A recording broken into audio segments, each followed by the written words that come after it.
Al Jadida, une sentinelle sur les bords de l'Atlantique. Cernée de formidables remparts dressés de tours qui baignent dans l'océan, la vieille Mazagan, ancienne cité fortifiée portugaise, présente toujours des dehors martiaux. La Médina avec ses murs d'ocre, l'entrelac de ses ruelles, ainsi que la célèbre citerne portugaise dont les voûtes servirent de décor à l'Othello d'Orson Welles, font que ce vieux quartier est inscrit au patrimoine de l'UNESCO.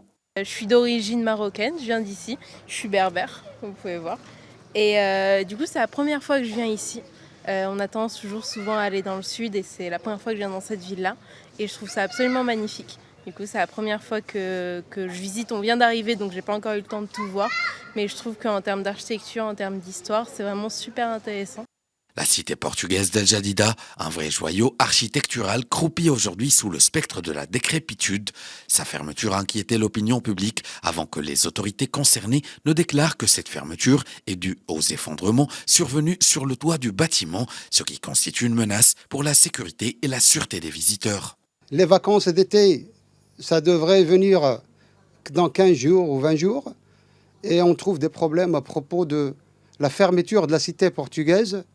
On ne sait pas pourquoi, ça fait un bon moment. Avant le Covid même, ça fait 3 ans que la cité portugaise est fermée. Et on devait demander aux responsables de faire le nécessaire pour les sauver parce que c'est une, on va dire, une pièce dont elle aide les commerçants à commercialiser leurs produits. Tout au long d'un glorieux et mystique passé, la cité portugaise a pris plus d'un nom. Elle s'appelait Portus Rusibis, Mazigan, Borcher, Mazagao, El Madouma, El Medina, El Jadida, Mazagon et enfin El Jadida. Nom donné à cette ville par le sultan alaouite Sidi Abdelrahman et attribué depuis l'indépendance.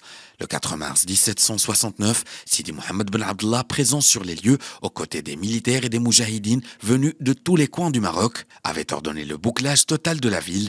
Les Portugais quittèrent alors Mazagao le 11 mars 1769. Abandonné pendant 30 ans, le sultan Sidi Abdelrahman a autorisé son repeuplement en 1820 par les musulmans, les chrétiens et les juifs. Ainsi Mazagao ou El Jadida s'est transformé en un haut lieu de tolérance et de cohabitation.